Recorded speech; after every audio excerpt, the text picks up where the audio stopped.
So, looking at things astronomically and so on, I know you actually do photography of the sky and stuff, don't you? Night sky. And Yes. can you Yeah. tell us just a Our little bit about that? We won't spend ages on it, but it's kind of fascinating that you're doing that. How do you do it? Yeah, we have it's psalm19project.com. People can go there. They can get all the pictures that we've done for free. I put them all up there. And this really kind of started as just a love for the heavens and a love for what God has done in the stars to show his glory. Psalm 19, verse 1, the heavens declare the glory of God and the skies above show his handiwork. And so our goal was simply to introduce to as many people as possible the things which exist up in the sky or exist out there in God's universe that most people either have never been exposed to or they don't have the equipment. So we have some pretty sophisticated equipment in an observatory. We have two telescopes. One is a 7-inch refractor, and another one is an 11-inch Schmidt-Cassegrain scope, which both of them kind of do different things on a very intelligent mount that tracks the stars. So whatever image or whatever target I put in there, it'll track it perfectly so that I can open up basically the digital camera shutter and just soak up the photons. I've been choosing 5-minute exposure times, and so I just 5 minutes, close it down, and then it opens up again, 5 minutes, and so I'll do that for as many hours of darkness that there is per night. And then we take these images, I might have 300 or 400 of them, 5-minute exposures, stack them together, and these objects are extremely dim. But by stacking them together, it shows us the brightness as well as the magnificent colors and these images are just incredible of what God has created, millions and millions and millions of targets. And even some of my favorite ones are just simply taking an image of a certain, maybe 2 degree or maybe 1 degree square of a sky, and then spending 30 hours there. And then when you come out and you put it together, you see that there's 50 galaxies, beautiful in the image that were dim, but yet by doing a time exposure, we can see these dim objects come to life. And it's just the majesty of what God has created in these galaxies just on the first Wednesday. Just he flung them all out there, upwards of 2 trillion galaxies now with 200 to 300 billion stars each. And God says, well, this is what I did on a Wednesday. What'd you do? Yeah, it is pretty incredible. I mean, when you look up, I guess one thing about New Zealand is we have pretty good night sky viewing here. Generally, if you're outside of the cities, it's quite spectacular. And of course, what we see here is different, Yes. than what you Different see up constellation. there. So, I know people come to parts of the South Island, particularly in New Zealand, because of such clear skies for observing them and photographing them and so on. So that's pretty fascinating. I know we're going to get the argument, from the flat earthers about all of this, which I don't want to spend a whole lot of time on again either. But have you got anything you want to say about that? Yeah, I think it's interesting to me that, I have friends that are flat earthers, that love Jesus. And so, I'm very friendly with them. And I think that my biggest challenge is that they have a hard time accepting the images, the pictures that we're taking. That some have, not my friends necessarily, but some have just accused us of flat out lying. And I'm like, hey man, I don't know what to tell you. I mean, we have the equipment. I'm taking the pictures myself. And we've done a lot of comparisons as well between, maybe a picture that NASA or the Hubble telescope, they don't believe that the telescope is real, or the James Webb scope, that it's all fake. I'm like, look, here's the Orion Nebula. I mean, you can see that in binoculars, but you can see it in a telescope. It does really good. But if you take a picture, here's their picture. And on the website there, psalm19project.com, I've put here's the Hubble and here's ours. And that's exactly the same target. And so I think it's just sad for me that, most of them have come to believe, I think, false, teachers who have false interpretations. I'm not going to call them false teachers, but teachers or pastors or others that have come to false understandings of what Scripture. They will over-literalize Scripture in certain places. I mean, we know, I'll just give 2 things here. One is that whatever we see in the sky is true. It's a fact. I mean, and I believe that will correspond to the true interpretation of Scripture. So because you have truth and you have truth, and they will not contradict. But if somebody has a false interpretation of Scripture, and I have this fact over here and it doesn't reconcile, well, this isn't wrong. And they're going to say, but this is the Bible. No, this is your false understanding of what the Bible's saying. Yeah. And so that's the important thing. But this I can see with my own eyeballs, and I can take pictures of them with our equipment. So I think oftentimes what you have, again, is an over-literalizing of certain passages of Scripture that are in the genre of maybe the Psalms. I mean, for example, we look at Psalm 91. It talks about the Lord protecting us under his feathers and under the shadow of his wings. And if I ask the flat earth person, well, do you believe God has feathers? And they'd say, well, no, that's figurative. And I'd say, yes, correct. There are certain things, four corners of the earth, stuff like that, or the foundations of the earth, things like that are meant to be understood in a figurative way, pointing to something real. The idea that God hides us under the shadow of his wings, it points us to a reality of his loving, kind protection. So it does point to something that's real. And so in the same way, when you see some of these things about the four corners, it points to the reality of the earth, that we have north, south, east, and west, and other things. So I think those are the two things. The final thing I'll say is that what I do notice, here we have an eclipse, an example. This eclipse and any other eclipse from now between 10,000 years in the past or 1,000 years in the future can be predicted to the second of precision based on the computer software that we have, based on a spherical Earth, a heliocentric model.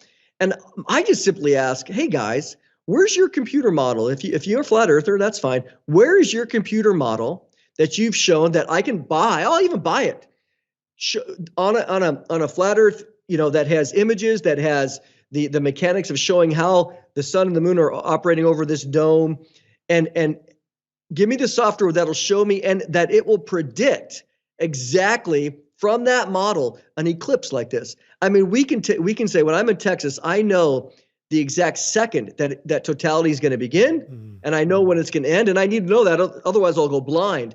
But the problem that I see is sometimes in that environment, they don't do any predictions, they don't do any scientific predictions because their model simply just does not work.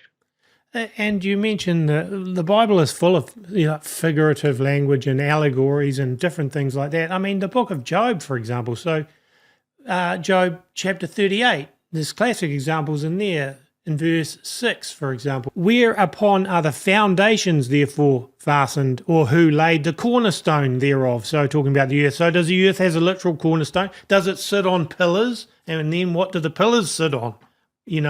Or verse 8, or who shut up the sea with doors when it brake forth as if it had issued out of the womb? So did God use literal doors? Is there a set of doors somewhere that hold the ocean back and then he opens them? And the ocean, I mean, that's obviously figurative. It's not meant to be taken like literal. And there's a ton of other ones like that. So then when people say, well, the book of Enoch says the moon and the sun are the same size or something, then, yeah, they look the same size in the sky, but that doesn't necessarily mean they are the same size, just because they appear to be, and there's a ton of things like this that I see.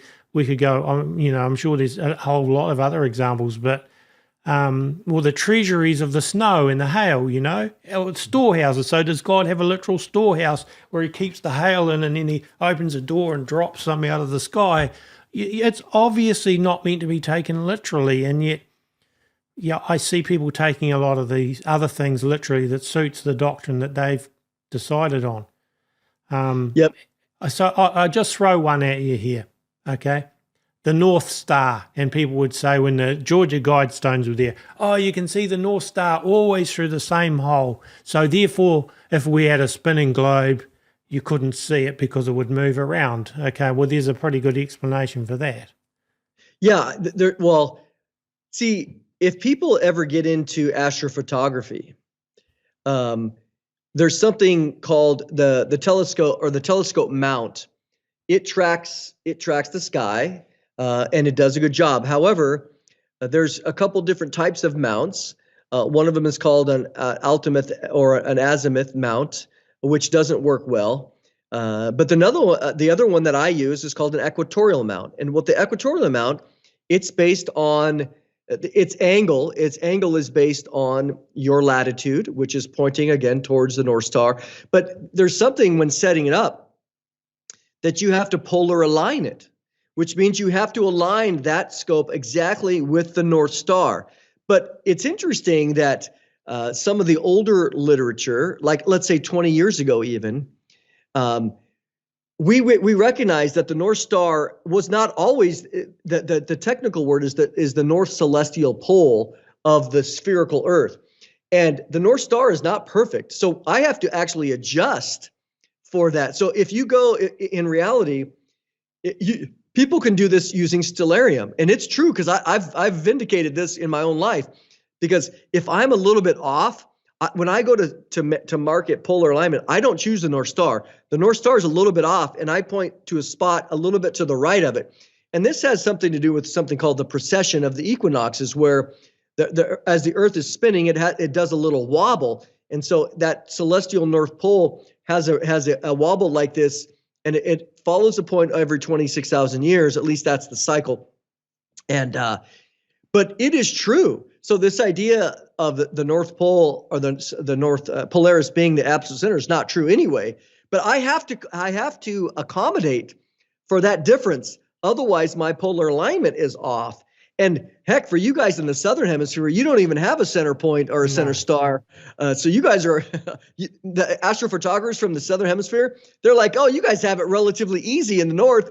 It's very difficult for us down there. But so the people, I think, just when they say these things, I just think they lack the scientific, true science here. I'm not talking about evolutionary science, the true experience as it relates to looking at the heavens and understanding the mechanics of how the heavens work.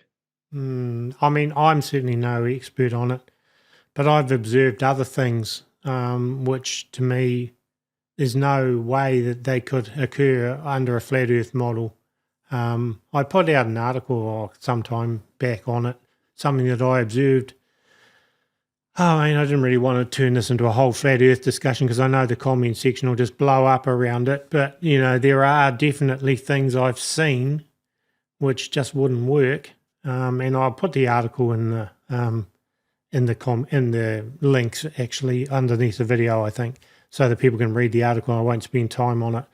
Okay, so have you got anything else to add to this because time is getting on? Maybe we could. No, I would just encourage people that to go out and look through a telescope. I mean, the pictures that we're taking of these creations that God had, they aren't fake.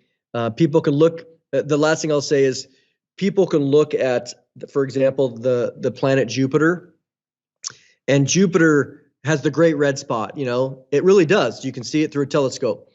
And you can tell that the red spot, Jupiter rotates in 9 hours and 45 minutes completely. So over one period of night, you can watch the red spot appear on this side, go across the front, and then disappear on the other side because Jupiter's rotating. And not only that, but you can see the moon going like this and disappearing behind it. So you have Jupiter, which is a sphere that's rotating. It has a moon that's rotating around it. And this isn't fake. And so it's not unreasonable to say, well, if that's true of Jupiter and Saturn and others, that they're spherical, that they're globes, that they actually have other moons orbiting around them, why would the Earth be any different in that regard? It's not absolute proof, but it's strong. It's the preponderance of evidence that if it's true there, why wouldn't it be true here? Because it's consistent. God's creation is consistent. And so I think people just they if they go out and look for themselves. And the second thing is when you look at these galaxies, again, I can tell some of the images I have, I'll zoom in and there's another galaxy. I'll have 50 galaxies in one little image, and that's just with my it's good equipment, but it's not $1 million of equipment. But the fact of the matter is, they have no place in their world view of where these objects are, because for them they have to be under this dome, which is 5,000 to 15,000 miles up, and it's like Where are these things? They don't really have no other interaction for comets. Where do comets? Because comets absolutely move against the stars. Well, And not only that, 2000 was it 2006 or 2007? We had that comet that was clearly visible in the sky for several weeks with the tail down here. You could see it really clearly. It was just like it came and it lasted a while. I can't even think of the name of the comet now, but it was either 2006 or 2007, and it was very clearly visible for several weeks before it finally vanished, you know. But they knew it was coming months in advance. They were telling us, and then, yeah, so we got a real good view of that here. So one of the things, again, this has turned into a bit of a flat earth thing, which wasn't quite my intention, but, you know, they talk about the firmament, and therefore to them it's like a dome. There's a dome above the earth, which I presume if you were able to fly a rocket hard enough, you'd hit the dome and bounce off or something. But what does the firmament actually mean? You know, I wrote, and again, at Psalm19project.com, if you go there, I wrote an article, very long article, specifically about this. And I said, hey, look, if you look at the word rakia in Hebrew, it can mean several things. It could mean the place where the birds fly. That's the rakia. It could be the place where the sun is. That's the rakia. It could also be the place where God dwells. And so there is this idea that rakia always refers to a hard dome is just false. It's not taking into consideration all of the linguistic evidence. And in addition, most people will quote, you know, Job 36, Job 37, as it relates to this hard dome. And even there, again, we're dealing with Job, which is a poetic book. It's listed in poetry. The Jews have it in the poetic section. But secondly, that particular verse, which I go into details about what that verse does and doesn't mean. I think most of the English translations are not a good translation. But secondly, it was spoken by Elihu, who it wasn't God speaking. It was some guy speaking. It was his opinion. He wasn't even speaking for God. So just because it's in the Bible, hear me carefully, just because it's in the Bible doesn't mean it's true and accurate. For example, Satan says, you shall not surely die. Is that true? Well, that's not a true statement. It's accurate in that Satan said it, but the truthful nature of it is not accurate because Satan's the one who said it. So in the same way, when people quote that verse in Job 37, they're quoting Elihu as if it's absolute gospel fact. You're like, God didn't say that what he said was accurate. That was his opinion. Just like we have Satan's opinion, which was incorrect in Genesis 3. So people make a big deal and use that verse. But again, this goes back to hermeneutics. How do we interpret the Bible? And they're basing a truth off of some guy that's not even speaking for God necessarily, and they're running with it. So there's several layers of problems there as it relates to understanding the hard dome firmament as molten sea, as glass. That's not what it says. That's interesting. And yeah, like, I guess, you know, if you did have a flat earth model with ice, all the wall all the way around or something, and then a dome over the top, what's outside of that? What does it sit on? You know, it doesn't really make sense if you really think about it deeply. And it also limits God, I think. You know, limits the ability of God to create vastness.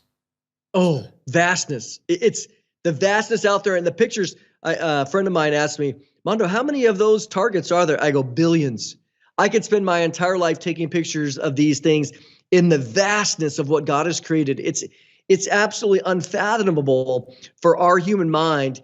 And there's another galaxy. Oh, look, there's another little galaxy hidden behind there. I mean, where are these things at? These galaxies are gigantic. They can do spectroscopy on them. Where are they? They certainly are not under this 10,000 mile or 7,500 mile dome. They are out in the vastness. And God's like, that's just a blink of what I can create in a moment.